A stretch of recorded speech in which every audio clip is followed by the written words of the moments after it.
আসসালামু আলাইকুম রাহমাতুল্লাহ।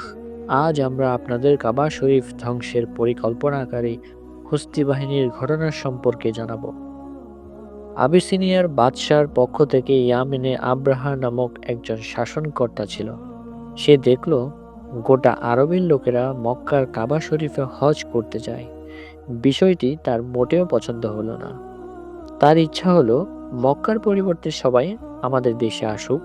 এই লক্ষ্য বাস্তবায়নের জন্য সে ভাবল কাবা গৃহের অনুকরণে আমাদের এখানে একটি উচ্চ মর্যাদা সম্পন্ন গির্জা নির্মাণ হবে।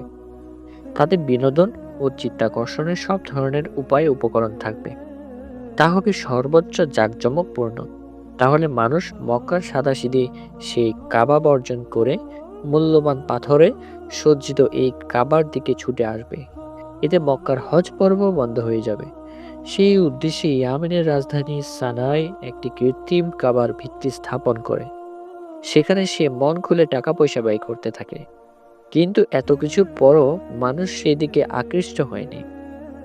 আরবরা, বিশেষ করে কুরাইশ গোত্রের লোকেরা যখন আব্রাহার এই কৃত্রিম কাবা সম্পর্কে জানতে পারল, তখন তারা চরম উত্তেজিত হয়ে উঠল।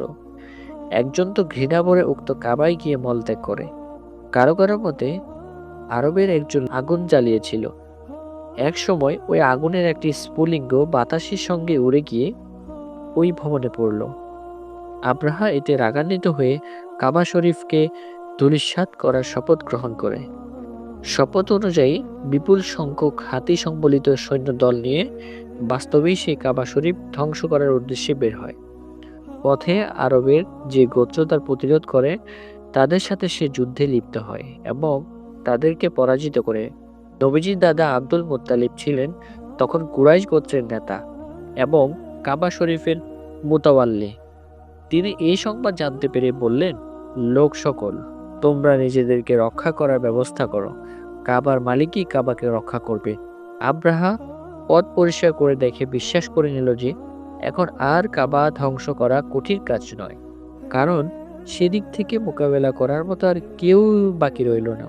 আব্রাহা যখন মক্কার নিকটবর্তী মুহাসসার উপত্যকার নিকট পৌঁছল, তখন সমুদ্রের দিক থেকে হলুদ আর সবুজ রঙের ক্ষুদ্র ক্ষুদ্র পাখির ঝাঁক আসতে দেখল।